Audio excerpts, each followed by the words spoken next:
Hi, I'm Jennifer Axtons, and I'm one of the trainers with Get More Math. And I am so glad that you have joined me for this training all about preparing for parent teacher conferences. I'm going to tell you, before I joined the training team, I was a teacher for 15 years, and then I was a principal for 6. And I'm going to tell you, I sat in on my share of parent conferences. And the key to successful parent conferences, just like lots of other things, is preparation. And so that's what this particular training is all going to be about. Uh, now, I've got my presentation shared so that you're able to see that, but I also want you to know that you have a little spot to enter questions or chat. And so be sure to enter any questions you have in there, and we'll keep answering those as we move along. All right, on our agenda, we're going to talk about how to prepare so that you do have that successful parent conference. I'm going to also talk about some of the data points in Get More Math that you're going to want to share and discuss with parents. I even want to show you how to help those parents find that information. I also am going to share some tips for success with you and answer again those questions that you may have. So keep that in mind. All right. I want to show you a template. And if you don't see anything else I talk about today, I want you to know about this. This document that I'm showing you is found on our website, and I'll show you where in just a moment. Some of you might be familiar with it. You may have even used this document with your students. What we have created is a lesson plan with a template, the template I have showing, so that your students begin to understand how to monitor their own progress. That's what this lesson plan and this template are all about. And you're probably going, okay, but you just said we're going to prepare for parent conferences. I want you to have your kids complete this template. I want you to have them do this activity, if possible, a day or two before the parent conference, because the kids are going to help you collect all of that data so that you'll have it in one place, ready to go for the conference. And at the same time, your kids are going to learn how to monitor their own progress. I mean, that's a win all the way around. So first off, let me show you where to find this document on our webpage. Oh, you see my teacher account. How about that? Now, if you go to our webpage and you choose resources, there in the middle, whenever you click on resources, the middle column that shows has all these documents, right? One of those, when you scroll down, is called Student Data Worksheet and Lesson Plan. This is it. And when you click on that, oh, of course, it's going to take a minute to load now that I'm telling you this. All right. And so there it is. That lesson plan walks you through how your students will complete this template, the information that you'll have to give them, that you need your students in mixed review to complete this activity. I'm also going to suggest that you turn skips on even while you're online while they're completing this activity. All right, but not only does this lesson plan have all those instructions for you, it's got that template and it has an answer key down at the bottom. That answer key, it has one of like a fake student filled in, but at the bottom of the answer key, so in case you forget what I tell you right now, there at the bottom, it shows you where to find all of this information, either from the student screen or from the teacher screen. So I want to make sure that you know where that is, how to find that particular document as I'm talking about it. So it's found on our website. All right. This particular activity, this template that you have the students fill in, there are squares showing, and then there are circles with the ovals. Okay. Now, the circle, the ones with the ovals, you as the teacher are going to have to pull off of your screen. But all the ones with the squares, the kids are going to fill this in. And then you have this ready to go for that parent conference too. All right. The first 3 things that you're going to ask the students to fill in will be the points that they've earned, the number of attempts that they've made, as well as the rotation time. Okay, where do kids even find that information? You may know on your student data where you find it, but where do the kids find that information to fill in? All right, this is a student screen. You're looking at a student screen. And now kids can monitor their own progress, right? They see the colors of their squares. They know how they're doing on every skill. The color of their square tells them their current mastery level. Oh, it tells their parents looking over their shoulder their mastery level. And you can see it too. Of course, you can see it on your student data. But if, so kids do know that. But what I'm betting some students have not done is this. They click on their student menu and they've probably gone to play game and things like that. But one of the options in their student menu is to click on statistics. And when they do that, it opens up the statistics and it has overall statistics for the time that they've been in this class. And at the bottom, it has the current statistics for the problem that they're on. We don't need that to fill this template in. What our students need are those overall statistics. That's where they're going to find the total number of $ attempts they've made while in this class, the total number of points they've earned while they've been in this class. They're also going to see their own individual rotation time. Now, you as a teacher, you watch that rotation time, but have you told your students that they need to watch that rotation time too? Now, if you remember what rotation time is, it's the number of days that it takes a student to correctly cycle through all the active skills in mixed review. You want that number between 1 and 15, ideally. 16 to 30 is still good. Beyond that, you're concerned. But your students can pull that information and fill it in on that template. Okay, so now that you know that students can fill in that information, you see that they can fill in those numbers. All right. The next thing that you want your students to fill in will be unfixed errors and penalties. Now, how in the world do kids know unfixed errors and penalties? Again, you're going to be able to see it on student data yourself as a teacher. I'll show you where you find those in a moment. But your kids are going to look at their screens and they can see how many unfixed errors and how many penalties that they have. Kids can count the number of red outlines that they have on squares because a red outline indicates that that problem was solved incorrectly and they haven't fixed their mistake yet. So all they're going to do is count those red outlines. This student actually has 4 red outlines, 4 squares that have a red outline. So this student has 4 unfixed errors. That's the number this student's going to place in that blank. To get the penalties, a student will click on those squares, and in that gray bar, now let me go back one slide. You know that gray bar says first try incorrect if a student solved a problem incorrectly. But if a student has a penalty, it shows in that gray bar if they have a penalty and how many they have also shows in that gray bar. So students can click on those red outlines, count how many penalties they have, and they can enter that information. Now, I'm going to tell you this. If a student has any unfixed errors, if they have any penalties, that's too many. That means they have some misconception that they haven't asked about. You want to make sure you probably have heard us say 2's too many. And if they have 2 unfixed errors, they have 2 penalties, they've avoided 2 problems. The expectation is that they need to ask for help. I'm going to tell you all the remote setting 1 might be too many. But so you share those things with your kids that they're needing to ask those questions, but they're also going to count that up and place that on this template. Okay, so they filled in now all those squares that are showing except for those 5 in the middle. Those 5 in the middle are how many color of each square the kids have. And you guessed it, the kids are just going to count that, right? They're going to count how many red squares they have, how many yellow, how many green, how many silver star, how many gold star. All right, your kids are going to count those up and they're going to enter that information there on that template. Again, that's how they're monitoring their own progress. You might need to remind kids, though, as you may need to remind parents, that ideally, after a skill's been active for more than a few days, the color of the square needs to be green, silver star, or gold star, right? That's proficiency in Get More Math, that accuracy over time. That's where we want the colors of those squares to be. And sometimes we might need to tell that to our students, share that with them and their parents, that that's where we're headed. We're after that long-term retention. Why? You don't want to be that teacher I was, that at the end of the year, you're spending all that time reteaching what you think is going to be on state assessment because your kids have forgotten. That's what my kids would do. I worked so hard, those kids had worked so hard, and then they'd forgotten those things.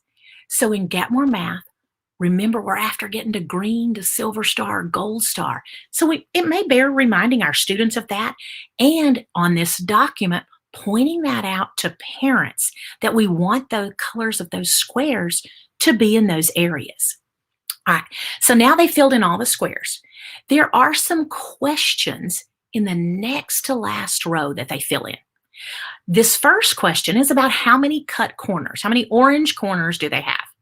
Again, a student's going to have to count that on their screen. Do you know what the orange cut corners are? That means a student's avoided a problem, and however many cut corners there are indicates how many times the students avoided that problem. Now, this particular student has 4 problems that she's avoided. 2 of those problems she's avoided once. They have 1 cut corner. 2 of those problems she's avoided twice because they have 2 cut corners. And we know what happens to a student when they avoid it 4 times. The 5th time they try to click off, they get that message that says not possible. You must finish the selected problem first, right? We've seen that. Our kids have seen that. But kids may not realize that Get More Math's counting those. And so that's avoiding a problem. And anytime our kids are avoiding a problem, we want them to ask us questions, right? They're probably avoiding, not because they think it's too difficult, but because they think it's going to take too much time or they just don't know how to do it. Whatever it is, the reason that they're avoiding it, we want them to ask those questions, right? So we're going to have them count how many cut corners they have so that we know how many times they've avoided a problem at that particular moment that they're filling out this template. And then there are 2 questions that they have to sort of set some goals with before they chat with you. Something that they're proud of. Now, you could give your kids some suggestions, and on that lesson plan, we've actually shared some possible answers. You may want to share some of that. I've written in for this student that I have more green squares than I realized. Maybe after counting the squares, the student realizes he's doing a lot better than he thinks he is. And then the student's going to list something that they need to improve upon.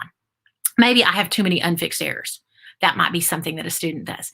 Then you're going to conference with that student, going to develop some action plan. You're going to fill in the ones with the circles. And now you have this document completed and you can use it for parent conferences. I want to make sure that you know that that would be a handy thing to use. All right, the other thing that might, not the other thing, one of the other things that you might want to use is a printed copy of student data. Now, I'm going to tell you, I wish we had a print button. So when you look at your students' data that you could just go ahead and print it. We do have a workaround, okay? You're looking at an in-depth student report. That's what I have shown on my screen. And you can hit Control A, which is a copy all, and you can take that and paste it into a spreadsheet. And then you could print that out, especially if you need that, you think, for a parent conference. Now, let me go over to my student. Let me go to my teacher account and let me click on a student report. Now, I go to student data. That's where I go to grab that report. And you can see that class at a glance when you're first looking at it. I'll be honest with y'all. I like to collapse these first 2 columns. It makes it so much easier to see everything and have a little more room on that screen. And then if I click on a student's name, I have that student's in-depth report. That's the same one that I was showing just a moment ago. This is the one that I could hit Command A and I could copy it all. See how it's now kind of purple? And I can hit copy then, hit that and choose copy. And I can then place that into a spreadsheet and I can have that. You have to clean up a little bit because it'll copy a little bit of that top part that says what class it is and things like that. But then you can print that information, especially if you need it to compare later on or to have that to give to the parents. Now, here's the thing. Parents can have their child log in and they can see the same sort of information because they can see the student's screen. But this is for you. Now, I can see all that information. I can see those things and where to find them. I'll come back and we'll share a little more about that in a moment. But you might consider having that printout so that you can do that. All right, here's what else I'm going to guess you probably did at the beginning of the school year. But wow, what a whirlwind school year it's been. You probably shared with parents the Get More Math parent introduction, right? The video that we have that shows parents all about how Get More Math works. But here's the thing. Did they watch it? Because the thing is, they got so many things at the beginning of the school year. I mean, we overwhelmed them with all those things. We were all overwhelmed. And so parents were overwhelmed too, right? They were inundated with all those things from all the teachers. So they may or may not have watched that parent video. And you remember what that parent video is, right? It is kind of long. It's about 20 minutes long. It's found on our webpage, Ooh, let me make sure I show you where that is right now, too. Let me run over to our webpage. When you go to teacher resources on getmoremath.com, the parent introduction to Get More Math, that's that second video that shows there. You can actually click on that and copy the link and just share that with parents. If you haven't already done that, you may choose to do that again. Now, here's what I'm going to do. I'm going to give you a big old heads up, though. If they watch that video, they now know the difference between assignments and mixed review. They know their students will never have skips in assignments, but that they could have skips in mixed review. So when they get stuck on a problem at home and you're not online to help them, parents are going to know that in mixed review, they would have skips available. Parents are going to know how that dollar sign works. Parents are going to know that smiley faces don't always mean a point, but smiley faces when solving a dollar sign problem correctly mean a point. So I just want to give you a heads up. If you haven't watched that video, that what they're going to know. So you might want to watch it too. Now, I would also share with parents, especially if you're going to show them how to monitor their students' progress, that colored squares guide. You probably already have this hanging up in your classroom if you have a regular classroom. Who knows if our kids are there? You may have shared it with your students virtually, that colored squares guide. If you haven't, let me grab over here, run over to teacher resources, and that colored squares guide is found there as well.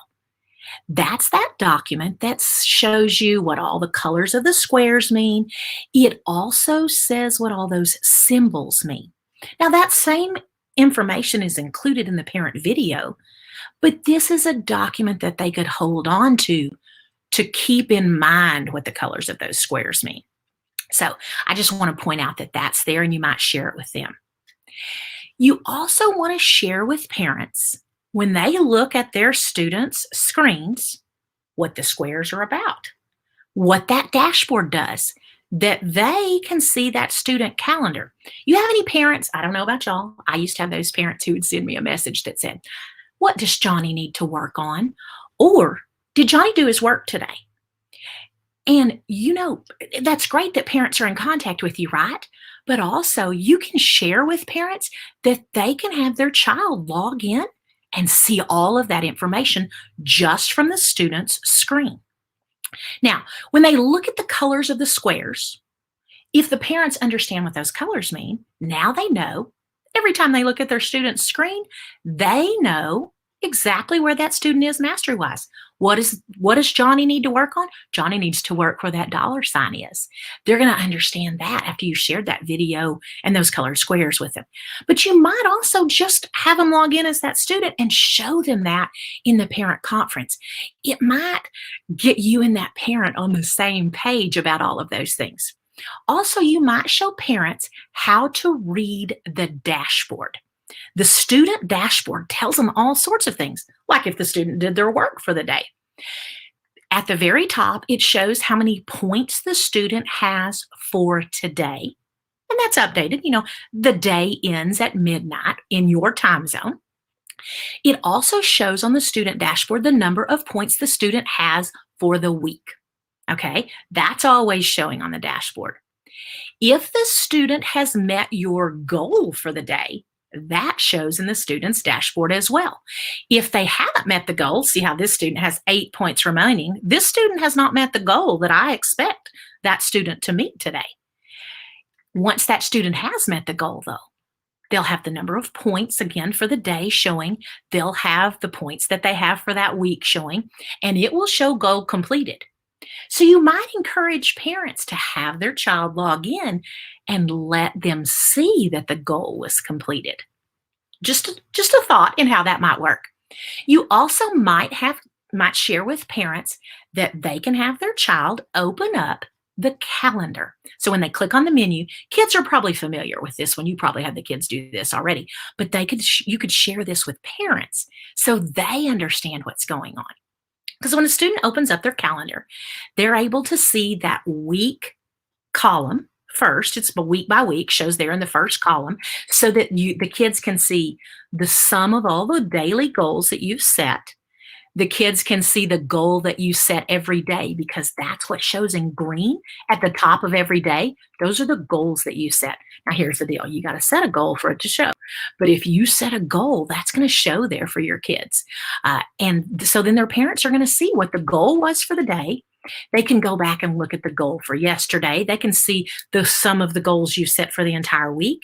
And the parent will then know if the child's met that goal because just underneath it in the purple, that shows how many points the student earned that day or the sum of the days for the week. So you might share that with parents as well. They may want to know that they can find those things.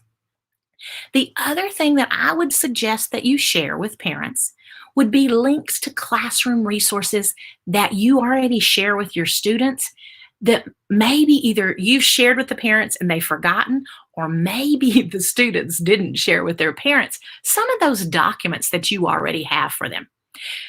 If you have video libraries, there's a lot of teachers who do this. If you don't, maybe this is a good idea for you. Now, don't start doing this just before parent conferences, but if you already do this or an idea for later, there's a skill code showing at the bottom of every problem for a student. Same skill code shows on your screens, right? So what some teachers do is they record themselves showing students how to solve that particular skill code, and then they place little hyperlinks to those videos that they make into a document that you share with the kids by skill codes. So now if a student's stuck on a problem at home, they can look at what that skill code is, come click on that document that has the skill code, find that, click on that link, and then they can watch that video that you've made sharing with them how to solve those problems. Gives them a little hint. It's not the exact problem they have in front of them, but it's similar to it. So that's one of the things that if you have that, I would make sure you share that with parents. I have a couple of friends who do this. They don't have the videos, but they've taken the skill codes and they've listed the skill codes and they've listed the section in the textbook and the pages in their textbook. So kids have some examples of similar type skills to what they're expected to solve and get more math. So that way they have that ready guide. So you might consider, if you have those kinds of links, share those at those parent conference. Have them all ready to go. Again, being prepared, right? Okay, data points that you want to talk about with the parents.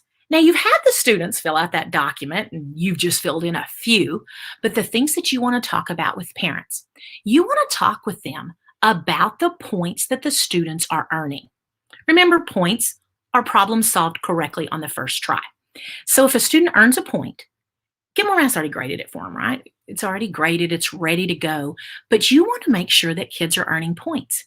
Now, you might, in a conference, share that student data page. I probably wouldn't share the points history page. I would do this before the conference and have this part ready to go because you have other students' names and points listed. But when you click on points history, now, Get More Math, it's the range of dates that shows, it defaults to 7 days. And when you look at the calendar, keep in mind when you look at a student calendar or the teacher's calendar, Monday to Sunday, that's how that calendar goes. Because a week in Get More Math is Monday to Sunday. Those weekend points count on Friday's assignment. So, but you could check out the points that that student has earned. In fact, if there's a certain marking period that the conference period is for, go ahead and set the range of dates for that marking period and get the total number of points because it'll show in that first column for you and you'll be ready to go. All right, so that's one of the things that you want to share with parents, the points that their students are earning. Now, if I go to this in-depth student data report, I'm going to go to Rosanna's because she has kind of good data to look at. I can see the points that they've earned. Now, here's what I want you to see. There are 2 parts at the top of this report that you can collapse. The portion at the very top, that's all time for the class. The points they've earned and the attempts they've made, errors fixed. That's all time in the class. And that makes a difference because if you've deactivated some skills, those points that the kids earn still show in all time. So keep that in mind that some of those points could be on deactivated skills. Just keep that part in mind, that all time is there. So, but you can see that total number of points that they've earned. Excuse me. Now, goodness, if I could talk, I'd be doing pretty good. My apologies. All right. The other thing that you might want to share with parents, not with students, with parents, you want to share how proficiency works. Parents are familiar with accuracy, right? Parents know what accuracy is. They know that their kids made a 85% on something, right? That they answered 85% of the questions right that day. Let me run back over here to this. So you have the student's all-time accuracy and you have the student's accuracy on the active skills. Proficiency, the color of the square, that color, that's the accuracy over time. So you might share with parents that information. And that information shows here along with accuracy. Now, you can show growth to parents on any skill by the color of the square. You can also compare the last 5 to overall accuracy and show growth that way. I'm going to tell you what I think might be a handy column to share with parents that maybe they know then that you have is the last correct column. It shows you the last date that a student solved a skill correctly. So that student who comes in and says, I did all these points over the weekend. It was so easy. And you're like, what in the world? What skills did this child think that were so easy? Well, you can run over here and you can go to last correct, and you can even order that column and place it at the top to see which skills that student's most recently solved. So keep that in mind that you're able to do that. Let me go back one slide here. So you're going to share that accuracy. You're going to share that proficiency. I would share with parents. Now, kids have collected for you. Now, all of this stuff you have on the student data in-depth report. You've already made the kids do that data worksheet and they filled it out for you. So you're sharing that with the parents. You might also share with them what that rotation time's about and why it's important. See, on your student data report, you can see this student has a 13-day rotation time. That means every 13 days, this student's cycling through all the active skills and mixed review. That's great. Not just for me, but that's great for that student. That means that student, less than every 2 weeks, is going through all of the content, answering those problems correctly. So all that hard work that student and I both have put in, it's not going away. That math is sticking. That rotation time is part of that. So I would share that with parents, and especially if that number's high, that their child's not earning enough points. That would go hand in hand with them not earning enough points. So you might share those things as well. Now, the one thing that's on that student data template that they're going to fill out that you don't see how many cut corners they have. So you're going to rely on that document to do that. You do have the ability to see how many unfixed errors or penalties that they have. Ooh, let me run over here and show you a quick trick too, just while I'm here. You can tell how many unfixed errors or penalties that a student has. It shows there at the top. If a student has an unfixed error, let me reorder this column and get this student's unfixed errors here at the top. It says this student has one unfixed error, and apparently my deal's going to be slow while I do that. There should be a little green dot that shows, and my apologies, it's going to be slow as I'm trying to do it. Now, what happens with that is that you can order that, put those unfixed errors at the top. And let me collapse these first 2 columns up here, first 2 rows, because I want that stuff out of the way. If I have a student who's working remotely and they have these unfixed errors, and we're not online at the same time for them to ask any questions, I can go to their student data report. I could go and put those unfixed errors at the top, and I could make a quick video showing this student. Now, this is not the exact problem the student has in front of them. I would need to be on current status and seeing the exact problem, but I could solve a couple of these. In fact, I could show the students how to enter their answers, and then I could even cycle through and generate a couple of problems and solve them for those students, giving them a video that they could watch, kind of like one of those video libraries would be, but this is tailored for that student and the unfixed errors and penalties that they have. And if you've already done that, maybe share with the parent in the parent conference that you have. That's one of those things that I would make sure that I have shared. Okay, so a few quick tips for success. Now, y'all have heard us say, if you've watched any webinar that any of us have done, if you've ever been to any of our trainings, you've heard us talk about a mixed review sandwich, right? Start the class with mixed review, end the class with mixed review, put the assignment in the middle, right? You've heard us say that. I'm going to tell you that the best parent conferences that I've ever had, I had a positive feedback sandwich. I started the conference with something wonderful to say about their child. And I reserved one of my comments that was positive to end the conference with, so that in the middle, I talked about the areas we needed to improve on, but that they came in and I set them at ease there in the beginning with a positive comment. And when they walked out the door, while they know those things that their child needs to improve upon, they left my room with that positive note as well. So just a thought, consider using that positive feedback sandwich. Reiterate with parents how you communicate. If you send emails and you respond to emails within 48 hours of receiving them, whatever your policy is, I'd remind parents of that. Maybe you have some sort of platform that you communicate with your students. There are all sorts of different platforms. Maybe remind parents how you do communicate, not only with them, but with their children. Sometimes they forget about those things. Also, be mindful when parents are frustrated at times. Their kids are working and they get stuck on a problem and there's no feedback and they don't know how to help them, because a lot of times our parents don't know how to do some of those problems.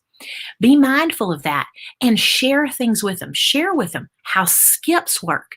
If the kids are working in mixed review and you're not online, that they have those skips and they could just take a screenshot of a problem before they skip it and they can send it to you in however way that they communicate with you. So then they could get help on that. So the next time they log in and they have that problem, they can have your help with it. So even if you're not online at the same time, be mindful of those things and share those with parents. Okay, we have this document that has some of the same tips that I've shared and a little template, and we'll send that to you as well. It's so that you could be prepared with some positive comments, those glowing comments, and maybe areas that a student needs to grow in. And maybe even you share this and you and the parent develop an action plan. Some teachers like to have those ready to go for the parents. Now, I would caution you take one of those glowing comments, make sure you save that for the end of that conference so they leave with that good feeling. And those are some of the tips that I have for you. And boom, you are ready to go for parent conferences. I'm going to look over here at some of these questions. I see some questions that have been asked about deactivating skills, and a student said that it took their points down. It shouldn't take their points. They shouldn't lose points. They'll still show in all actives, on all skills. It won't show on your report in the active skills. And so now the points on the calendar back a few weeks ago did not match, but they do now. What was wrong with that calendar had to do with dollar sign and non-dollar sign problems, but that's all been fixed. So their calendar should match. And if it doesn't, please let us know that. There was another question about a student. It's one that says that there's a student on a roster, but you can't see any statistics. If you can't see any information about a student who's working in your class, if they're not showing up on current status when they're working, they're not doing earning any points or things like that, I would encourage you to check that out. And if you're not seeing anything, maybe the student's enrolled in more than one class and Get More Math, they may need to click switch class to come over to your class. We will check that out with you. All right, if there's another question about if you deactivate skills, will it change the rotation days? Yes, it will. If you deactivate some skills, that will adjust your rotation days. Because if you have fewer skills, and especially if you take off a skill that the kids haven't worked in a while, that will change the rotation days. But I wouldn't deactivate skills just to change the rotation days, but I would go back and deactivate. You know how when you're teaching and you teach those little building block skills and then you work up to the application level, but that application level is the one that's on state assessment. Ooh, I'd take out those ones that are building block skills as the year progresses. I wouldn't take away all their gold stars, but Lance, they don't need to practice all of those. So keep that in mind. And those of you commenting that your kids are loving Get More Math, I am so glad. And there's been another question to ask about daily goals and setting those. I think goals have to be determined by what your kids are working on. If it's basic building skills, those little knowledge type questions, the goal may be bigger than it is if they're solving systems of equations. As a general rule, I take whatever the assignment points are for the day. So if the assignment has 2 skills and 3 points per skill, then I put in there that the goal is, if the assignment was 6, then the goal is 12 or bigger, because I want more points in mixed review than I do in the assignment. So that's how I determine what that is. The other thing that I want to remind everybody of, listen, teacher resources, that page on our website has all sorts of information for you. Don't forget you can click on that little green chat bubble. Sometimes people tell me later, they'll say, I didn't even know I could get a hold of you. Yes, that little green chat bubble, especially if it's during school hours. Well, you click on that. And even if you have a question on the weekend, go ahead and ask it. When we get back in on Monday, we'll answer that question. They'll be waiting. That answer will be waiting on you. And you can always email us as well. Now, I'm going to check over in the chat and see if any questions were there over in that side as well. Okay, and it says, is it bad for the kids to jump from mixed review because you want them to work it all in mixed review? No, listen, I would always err and more mixed review. You can't go wrong with mixed review. Put the new skills in there. If they're red and they're brand new, the kids are going to have dollar signs on them anyway. They're going to have to work on those skills. You can't get too much mixed review, in my opinion. And so there you go.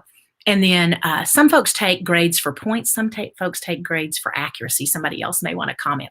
And gosh, I've gone over time, y'all. I am so sorry.